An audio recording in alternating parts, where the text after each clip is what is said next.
Hi hello ಸ್ನೇಹಿತರೆ, ನಿಮಗೆ last ಎಪಿಸೋಡ್ನಲ್ಲಿ ಓಂ ಸಿನಿಮಾದ ಕೆಲವೊಂದು ಶೂಟಿಂಗ್ ಸ್ಪಾಟ್ಗಳನ್ನ ತೋರಿಸಿದ್ದೆ. ಪ್ರೇಮ ಅವರು ಶಿವರಾಜ್ ಕುಮಾರ್ಗೆ ಕಿಸ್ ಕೊಡೋದು, ಮತ್ತು ಅದು ಶೂಟಿಂಗ್ ನಡೆದ ಕಾಲೇಜು, ಮತ್ತು ಕೋಮ ಸಾಂಗ್ ಶುರುವಾಗೋ ಸ್ಪಾಟು, ಹೀಗೆ ನಾನಾ ಸ್ಪಾಟ್ಗಳನ್ನು ನಿಮಗೆ ತೋರಿಸಿದ್ದೆ. ಹೀಗೆ ನೋಡಿ, ಈ ರೀತಿ ಕಳೆದ ಎಪಿಸೋಡ್ನಲ್ಲಿ ನಾನು ನಿಮಗೆ ತೋರಿಸಿದ್ದೆ. ಸೊ ನಿಮಗೆ ಕಳೆದ ಎಪಿಸೋಡ್ ಬೇಕಂದರೆ ನಾನು ಡಿಸ್ಕ್ರಿಪ್ಷನ್ನಲ್ಲಿ ಲಿಂಕ್ ಹಾಕಿರ್ತೀನಿ, ದಯವಿಟ್ಟು ಕ್ಲಿಕ್ ಮಾಡಿ. ನಿಮಗೆ ಆ ಸಿನಿಮಾದ shooting spot, Shivanna first long ಹಿಡ್ದ ಜಾಗ ಎಲ್ಲವೂ ಆ ಎಪಿಸೋಡ್ನಲ್ಲಿದೆ. ಸೊ ಇವತ್ತು ನಾನು ಮುಂದುವರೆದ ಭಾಗವಾಗಿ ನಾನು ಇನ್ನೊಂದು ಕಡೆ ಕರ್ಕೊಂಡು ಹೋಗ್ತಾ ಇದ್ದೀನಿ.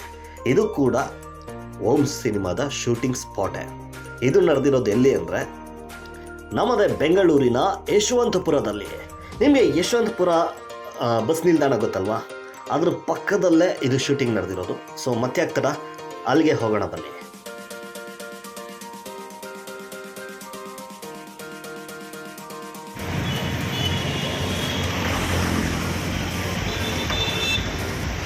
ನೋಡಿ ಸ್ನೇಹಿತರೆ, ಇದು ಇವಾಗ 2024 ವಿಡಿಯೋ, ಬಟ್ ಇದೇ ಸೀನು ಓಂ ಸಿನಿಮಾದಲ್ಲೂ ಇದೆ. ಇದೆಲ್ಲ ನಾನು ಇವಾಗ ಎಕ್ಸ್ಪ್ಲೇನ್ ಮಾಡ್ತಾ ಹೋಗ್ತೀನಿ.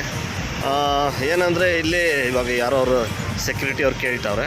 ಸೊ ಸೆಕ್ಯೂರಿಟಿ ಅವ್ರನ್ನ ಕೇಳ್ಬಿಟ್ಟೆ ಇದು ಮಾಡ್ತೀವಿ. ಅಣ್ಣ, ವಿಡಿಯೋ ಮಾಡ್ಕೋತಾ ಇರೋದು ಒಳಗಿದ್ದಲ್ಲ, ನಾನು ಇದ್ರದ್ದು ಮಾತ್ರ ಮಾಡ್ಕೋತಾ ಇದ್ದೀನಿ. ಏನಕ್ಕೆ ಅಂದರೆ ಇಲ್ಲಿ ಒಂದು ಫಿಲಮ್ ಶೂಟಿಂಗ್ ಆಗಿತ್ತು ಗೊತ್ತಾ, 30 ವರ್ಷದ ಹಿಂದೆ. ನೋಡಿ ವಿಡಿಯೋ ಮಾಡ್ತಾ ಇದ್ದೀನಿ. ಓಕೆ, ಏನಂದರೆ ಇಲ್ಲೊಂದು 30 ವರ್ಷದ ಹಿಂದೆ ಒಂದು ಫಿಲಮ್ ಶೂಟಿಂಗ್ ಆಗಿತ್ತು ಓಂ ಅಂತ. ಅದು ಇಲ್ಲೇ ಆಗಿದೆ ಸೀನು. ಗೊತ್ತಾ ನಿಮಗೆ? ಗೊತ್ತಾ? ಅಲ್ಲ, ನಿಮ್ಮನ್ನು ತೆಗಿಯಲ್ಲ ಬಿಡಿ. ಓಕೆ, ನಿಮಗೆ ಗೊತ್ತಿತ್ತಾ ಇದು? ಅದನ್ನೇ ತೆಗಿತಾ ಇದ್ದೀನಿ ಅಷ್ಟೇ, ನಿಮ್ಮ ಆಫೀಸೇನು ತೆಗಿತಾ ಇಲ್ಲ. ಸೊ ಇವಾಗ ಅವರು ಹೇಳಿದ್ದೀನಿ. ಸೊ ಇಲ್ಲಿಂದ ಅವರು ವಾಣಿಶ್ರೀ ಅವ್ರು ಬರ್ತಾರೆ. ಸೊ ಇಲ್ಲಿ ಶಿವರಾಜ್ ಕುಮಾರ್ ಅವ್ರು ಬಂದು ಪಾರ್ಕ್ ಮಾಡಿರ್ತಾರೆ. ಅದೆಲ್ಲ ನಿಮಗೆ 2 ವಿಂಡೋದೆಲ್ಲ ಹಾಕ್ತೀನಿ. ಸೊ ಇಲ್ಲಿ ಬಂದು ಪಾರ್ಕ್ ಮಾಡಿ ಇದನ್ನು ಇಲ್ಲಿಂದ ಬಂದು ತೆಗಿಯೋದನ್ನ, ಸೊ ಅಲ್ಲಿ ಹೆಣ್ಮಕ್ಳಿದ್ದಾರೆ, ಸೊ ಅವ್ರನ್ನ ಅವಾಯ್ಡ್ ಮಾಡಿ ಇಲ್ಲಿಂದ ಬರ್ತಾರೆ. ಅಲ್ಲಿ ನೋಡ್ಬೋದು ನೀವು. ಇವಾಗ ಲೆಫ್ಟ್ ಸೈಡಲ್ಲಿ ಒಂದು ಕಾರ್ಲೆ ಅಂತ ಬರೆದಿರ್ತಾರೆ. ಸೊ ಆ ಕಾರ್ಲೆ ಅಂತ ಇಲ್ಲಿ ಬರೆದಿರುತ್ತೆ. ಸೊ ಇವಾಗ ಇದನ್ನು ಮತ್ತು ಇಲ್ಲಿ ನೋಡಿ, ಇಲ್ಲಿ ಯಾವಾಗ ಕನ್ಸ್ಟ್ರಕ್ಷನ್ ನಡೀತಾ ಇರುತ್ತೆ. ಸೊ ಕನ್ಸ್ಟ್ರಕ್ಷನ್ ನಡೀತಾ ಇರೋದನ್ನ ಇಲ್ಲಿ ಇವಾಗ ನೋಡಿ ಈ ಥರ ಆಗಿದೆ. ನೋಡಿ ಇವಾಗೆಲ್ಲ ಇದೆಲ್ಲ ಫಸ್ಟು ರೋಡು ನೋಡ್ಬೋದು ನೀವು. ಬ್ಯಾಕ್ ಡ್ರಾಪಲ್ಲಿ ಈ ಥರ ಎಲ್ಲ ಗಾಡಿಗಳು ಬರ್ತಾ ಇರುತ್ತೆ. ಮತ್ತು ಇಲ್ಲಿ ಶಿವಣ್ಣ ಅವ್ರು ನಿಂತ್ಕೊಂಡು ಇಲ್ಲಿ ಮಾತಾಡ್ತಾ ಇರ್ತಾರೆ. ಅವರು ಇಲ್ಲಿಂದ ಆಫೀಸಿಂದ ಬರ್ತಾ ಇದ್ದಂಗೆ ವಾಣಿಶ್ರೀ ಅವರು ಅಣ್ಣ ಅಂತ ಇಲ್ಲಿ ಬಂದು ಅವರು ಇಲ್ಲಿ ಗಾಡಿಗಳು ಪಾರ್ಕ್ ಮಾಡ್ತಾರೆ. ಇವಾಗ ನೋಡಿ ಇದು ಟಾರ್ ರೋಡ್ ಆಗಿದೆ, ಆವಾಗ ಇದು ಮಣ್ ರೋಡ್ ಇತ್ತು. ಮತ್ತು ಇಲ್ಲಿ ಬಾರ್ಡ್ರು ಹಿಂಗೆ ಇತ್ತು ನೋಡಿ. ಸೊ ಇಲ್ಲಿ ಬಂದು ಪಾರ್ಕ್ ಮಾಡಿದಾಗ ಇಲ್ಲಿನ ಜೀಪಲ್ಲಿ ನಿಂತಿರ್ತಾರೆ. ಅಲ್ಲಿಂದ ಬಂದು ವಾಣಿಶ್ರೀ ಅವ್ರು ಬಂದು ಶಿವರಾಜ್ ಕುಮಾರ್ನ ನೋಡಿ ತಗೊಂಡು ಅಣ್ಣ ಅಂತ ಎಲ್ಲ ಹೇಳ್ತಾರೆ. ಸೊ ಹಂಗೆ ಮಾತಾಡಿಕೊಂಡು ಈ ದಾರಿಲೇ ಮಾತಾಡಿಕೊಂಡು ಹೋಗೋದವರು. ಸೊ ಅವಾಗ ಬ್ಯಾಕ್ ಡ್ರಾಪಲ್ಲಿ ನೋಡ್ಬೋದು ಇದೆಲ್ಲ ಕಾಣಿಸುತ್ತೆ. ಅವಾಗೆಲ್ಲ ಈ ರೆಡ್ ಕಲರ್ ಬಸ್ಸು ಈ ಥರ ಪಾಸ್ ಆಗ್ತಾಯಿತ್ತು. ಈಗೆಲ್ಲ ನೋಡ್ಬೋದು ಬ್ಲೂ ಕಲರ್ ಬಸ್ಗಳು ಬರ್ತವೆ. ಇದಿರೋದು ಯಶವಂತಪುರದಲ್ಲಿ. ಯಶವಂತಪುರ ಈ ಕಡೆ ಬಸ್ ಸ್ಟಾಪ್ ಇದೆ, ಯಶವಂತಪುರ ಬಸ್ ಸ್ಟಾಪು. ಇದೆಲ್ಲ ನೆಲಮಂಗಲ ಸೈಡ್ ಹೋಗ್ತಾ ಇರೋ ಬಸ್ಗಳು ನೋಡಿ. ಇವಾಗೆಲ್ಲ ನೀಲಿ ಕಲರ್ ಬಸ್ಸು, ಮೊದಲೆಲ್ಲ ಕೆಂಪು ಕಲರ್ ಬಸ್ ಬರ್ತಾಯಿತ್ತು. ಸೊ ಇಲ್ಲಿ ಪಾರ್ಕ್ ಮಾಡ್ತಾಯಿದ್ರು. ಇಲ್ಲಿಲ್ಲ ನೋಡ್ಬೋದು ನಿಮಗೆ. ಮೊದಲೆಲ್ಲ LT ಕಾರ್ಲೆ ಅಂತ ಬರೆದಿತ್ತು. ವಾಣಿಶ್ರೀ ಮೇಡಮ್ ಅವ್ರು ಬರ್ಬೇಕಾರೆ ಈ ಗೇಟಿಂದನೇ ಬರ್ತಾರೆ ನೋಡಿ. ಈ ಕನ್ಸ್ಟ್ರಕ್ಷನ್ ಬಿಲ್ಡಿಂಗ್ ಎಲ್ಲ ಅವಾಗ 30 ವರ್ಷದ ಹಿಂದೆ ಇವಾಗಲೂ ಹಾಗೇ ಇದೆ. ಇವಾಗ ಇದು ಕಾರ್ಲೆ ಗ್ರೂಪ್ ಆಗಿದೆ. ಮೊದಲು LT ಕಾರ್ಲೆ ಅಂತ ಇತ್ತು.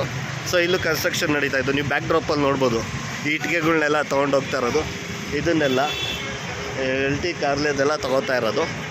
ಸೊ ಅಲ್ಲಿ ಸೆಕ್ಯೂರಿಟಿ ಅವರೆಲ್ಲ ಒಂದು ಸ್ವಲ್ಪ ತೊಂದರೆ ಮಾಡ್ತಾಯಿದ್ರು. ಸೊ ನೋಡಿ ಇಲ್ಲಿ ಬ್ಯಾಕ್ ಡ್ರಾಪಲ್ಲಿ ಇಲ್ಲೆಲ್ಲ ಇಟ್ಟಿಗೆಗಳನ್ನೆಲ್ಲ ಇಟ್ಕೊಂಡು ಹೋಗೋದಿದೆ. ಈಗೆಲ್ಲ ಒಂದು ಸ್ವಲ್ಪ ಗಾರ್ಡನ್ ಥರ ಮಾಡಿದ್ದಾರೆ. ಸೊ ಇದು ಗಾರ್ಡನ್ ಥರ ಮಾಡಿದ್ದಾರೆ. ಇದೆಲ್ಲ ರೋಡ್ ನೋಡ್ಬೋದು ನೀವು. ಮಣ್ಣು, ಬರೀ ಮಣ್ಣಿತ್ತು ಇಲ್ಲೆಲ್ಲ. ಸೊ ಈ ಬಸ್ಸೆಲ್ಲ ಈ ಥರ ಪಾಸ್ ಆಗ್ತಾ ಇರೋದು ಈ ಥರ ಇದೆ. ಮೊದಲು ಇಲ್ಲಿಂದ ನೋಡ್ಬೋದು, ಇಲ್ಲಿ ಆಟೋ ಮತ್ತು ಬಂದು ನಿಂತಾಗ ಇಲ್ಲಿ ಬ್ಯಾಕ್ ಡ್ರಾಪಲ್ಲಿ ಒಂದು ಬಿಲ್ಡಿಂಗ್ ಇರುತ್ತೆ. ಆ ಬಿಲ್ಡಿಂಗ್ ಇವಾಗಿಲ್ಲ, ಇವಾಗ ಮೆಟ್ರೋ ಸ್ಟೇಷನ್ ಆಗಿದೆ ಅಲ್ಲಿ. ಇದು ಮೆಟ್ರೋ ಬೈ ಆ್ಯಂಡ್ ಸೇವ್ ಆಗಿದೆ. ಸೊ ಇಲ್ಲಿ ಗಾಡಿಗಳು ಯಥೇಚ್ಛವಾಗಿದೆ. ಮೊದಲು 1-2 ಗಾಡಿಗಳು ಓಡಾಡೋದು. ಸೊ ಇವಾಗ ನೋಡಿದ್ರೆ ಇಷ್ಟೊಂದು ಆಗಿದೆ. ಸೊ ಈ ಥರ ಇದೆ. ಸೊ ಇವಾಗ ನೋಡ್ಬೋದು ಇವನ್ನ ನೀವು ಯಾವತ್ತೇ ಆಗಲಿ ಯಶವಂತಪುರದ ಕಡೆ ಬಂದರೆ ಈ ಕಾರ್ಲೆ ಅಂದರೆ ಈಗ ಯಶವಂತಪುರದಿಂದ ಮಲ್ಲೇಶ್ವರಂ ಈ ಕಡೆಯಿಂದ ಬರ್ತಾ, ಮೆಜೆಸ್ಟಿಕ್ ಕಡೆಯಿಂದ ಬರ್ತಾ ಈ ಕಡೆ ಬಂದರೆ ಈ metro by and save metro ಇದು ಸೇಲ್ ಇರೋದ್ರ ಆಪೋಸಿಟಲ್ಲೇ ಇದ್ದಿದೆ. ಒಂದು ಸರಿ ಇಲ್ಲಿ ಬಂದು ನೋಡಿಕೊಂಡು ನೀವು ಹೋಗ್ಬೋದು. ಇದೆಲ್ಲ ನೋಡಿ ಮೊದಲೆಲ್ಲ ಹೇಗಿತ್ತು ಇವಾಗ ಹೇಗಿದೆ, ಸೇಮ್ ಅದೇ ಥರ ಇದೆ. ಇದೆಲ್ಲ ಹಾಗೇ ಇದೆ. ಒಂದಷ್ಟು 30 ವರ್ಷದ ನಂತರಗೂ ಈಗಲಿಗೂ ವ್ಯತ್ಯಾಸ ಇದೆ. ಸೊ ಇಷ್ಟು ವ್ಯತ್ಯಾಸ ಇದೆ. ಈ ವಿಡಿಯೋ ಇಷ್ಟ ಆಯಿತು ಅಂತ ಅಂದ್ಕೋತೀನಿ. ಬಂದರೆ ಒಂದು ಸರಿ ನೋಡ್ಕೊಂಡು ಹೋಗಿ. ನೆಲಮಂಗಲದಿಂದ ಸೈಡ್ ಬರೋ ಬಸ್ಗಳಲ್ಲಿ ಲೆಫ್ಟ್ ಸೈಡ್ ಕೂತ್ಕೊಂಡ್ರೆ ಇದು ಕಾಣುತ್ತೆ. ಓಕೆ, ಇದಿಷ್ಟು ಈ ವಿಡಿಯೋ.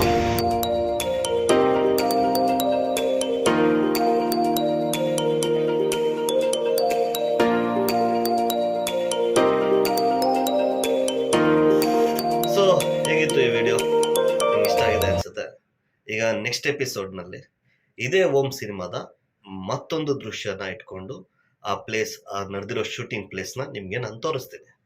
ಈ ಹಿಂದೆ ನಾನು ಶಿವಣ್ಣ ಅವರು ಮೊದಲು ಲಾಂಗ್ ಹಿಡ್ದಿದ್ದ ಜಾಗವನ್ನು ತೋರಿಸಿದ್ದೀನಿ. ಅದರದ್ದು ವಿಡಿಯೋದ ಲಿಂಕ್ ನಾನಿವಾಗ ಡಿಸ್ಕ್ರಿಪ್ಷನಲ್ಲಿ ಹಾಕಿದ್ದೀನಿ. ನಿಮಗೆ ಅದನ್ನು ನೋಡಬೇಕು ಅನಿಸಿದ್ರೆ ದಯವಿಟ್ಟು ಡಿಸ್ಕ್ರಿಪ್ಷನಲ್ಲೋ ಇರೋ ಲಿಂಕ್ನ ಕ್ಲಿಕ್ ಮಾಡಿ. ಮತ್ತು ಈ ವಿಡಿಯೋನು ನಿಮ್ಗೆ ಇಷ್ಟ ಆಗಿದೆ ಅಂತ ಅಂದ್ಕೋತೀನಿ. ನೆಕ್ಸ್ಟ್ ವಿಡಿಯೋ ಮತ್ತೆ ಓಂ ಸಿನಿಮಾದೇ ಒಂದು ವಿಡಿಯೋ ಹಾಕ್ತೀನಿ. ಅದ್ರ ಶೂಟಿಂಗ್ ಪ್ಲೇಸ್ ಬಗ್ಗೆ ನಿಮಗೆ ಮಾಹಿತಿ ಕೊಡ್ತೀನಿ, ಯಾವಾಗ ನಡೆದಿರೋದು ಅನ್ನೋದೆಲ್ಲ ಹೇಳ್ತೀನಿ. ಇನ್ನು ಇದು ನಡೆದಿರೋದು ಶಿವಣ್ಣ ಅವರು ತಂಗಿನ ನೋಡೋಕೆ ಬರ್ತಾರೆ.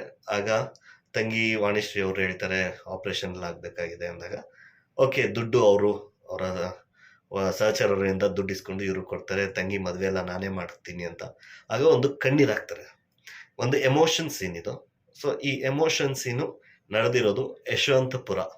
ನಿಮಗೆ ಎಲ್ಲರಿಗೂ ಗೊತ್ತಿರುತ್ತೆ ಯಶವಂತಪುರ ಬಸ್ ಸ್ಟೇಷನ್ ಇದೆಯಲ್ಲ. ನೀವು ಮಲ್ಲೇಶ್ವರಂ ಮೆಜೆಸ್ಟಿಕ್ ಕಡೆಯಿಂದ ಬರೋದಾದರೆ ನೀವು ಯಶವಂತಪುರದಿಂದ ಇಳ್ಕೊಂಡು ಅದೇ ವೇಲಿ ನೆಲಮಂಗಲ ಸೈಡ್ ಹೋಗ್ಬೇಕಾದ್ರೆ ರೈಟ್ ಸೈಡಲ್ಲಿ ಇದೆ. ಇನ್ನು ನೆಲಮಂಗಲ ಮತ್ತು ಪೀಣ್ಯ ಈ ಸೈಡಿಂದ ಬರೋರ್ಗಾದ್ರೆ ಲೆಫ್ಟ್ ಸೈಡಲ್ಲೇ ಸಿಗುತ್ತೆ. ಒಮ್ಮೆ ಹೋಗಿ ಭೇಟಿ ಕೊಡಿ. ಈ ಮೂವಿನ ನೋಡಿ, ಮೂವಿ ಕ್ಲಿಪ್ನ ನೋಡಿ, ಅದನ್ನು ನಿಮ್ಮ ತಲೆಯಲ್ಲಿ ಇಟ್ಕೊಂಡು ಅಲ್ಲೋಗಿ ನೋಡಿದ್ರೆ ನಿಮಗೆ ಕ್ಲಿಯರಾಗಿ ಗೊತ್ತಾಗುತ್ತೆ ಎಲ್ಲೆಲ್ಲಿ ಹೇಗೆ ಸೀನು ಶೂಟ್ ಆಗಿದೆ ಅಂತ. ಸೊ ಇದು ಈ ವಿಡಿಯೋ. ಮುಂದಿನ ವಿಡಿಯೋದೊಂದಿಗೆ ನಿಮ್ಮ ಜೊತೆ ಸಿಗ್ತೀನಿ. ಅಲ್ಲಿವರೆಗೂ thank you very much. Good bye.